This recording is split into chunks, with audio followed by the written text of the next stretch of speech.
Organization, guys, absolutely vital in every fishery, but perhaps no fishery is as important as kite fishing when it comes to organization. You don't want to be fumbling around. You don't want to be running around looking for bits and pieces, a hook, a swivel, a rubber band, whatever it may be. It could cost you a quality fish, especially if you only get a short window when those fish just pop into the spread. You want to make the most of every bite.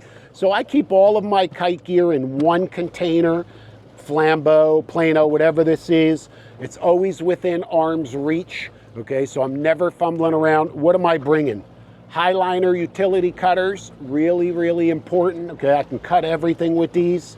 Then I've got variety of hooks, circle hooks, the VMC 738570 circle hooks for bridling goggle eyes.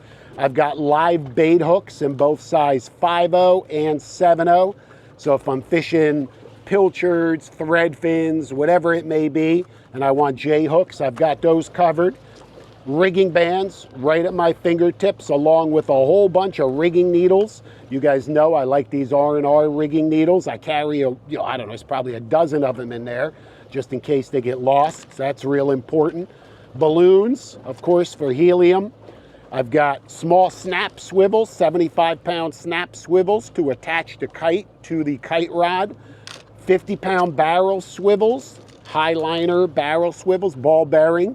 This is what my leader is going to be attached to my rig using a small barrel swivel. I've got extra ceramic rings. This is what is attached to the release clip so my line doesn't get damaged, and it also helps prevent tangles. Small split shots to put on the corner of the kites to help the kite fly in one or the other direction. Extra little egg sinkers, everything from 1/8 of an ounce all the way on up to 1/2 of an ounce. Depending on how windy it is, I may need to add these to keep my line vertical. And finally, floats. I carry a bunch of floats. There are times we're fishing with no floats. Otherwise, it might just be your standard go-to, the real streamlined pink floats.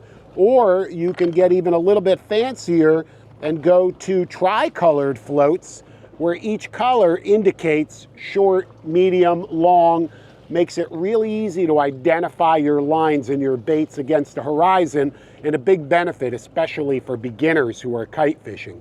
So organization, really important. Everything that you need right at your fingertips, right at arm's reach. Have a backup for everything. Have an extra kite rod rigged and ready to go with clips on it already. Have extra rods rigged and ready to go. Again, you don't want to be fumbling around. It all starts with one kite and one bait, but it progresses to 2 kites with 3 baits from each. And there are times when we're meat fishing in the spring, we actually may fish 3 kites. So an incredibly effective tactic, a lot of fun, very rewarding, very challenging. But I'll tell you what, that visual aspect of watching a fish come up and blow up on a kite bait is second to none. And no other tactic allows you to fish baits around the boat the way that kite fishing does. So if you fish here in the Keys, if you fish anywhere in South Florida, certainly Miami-Dade, Broward, Palm Beach, you better be kite fishing.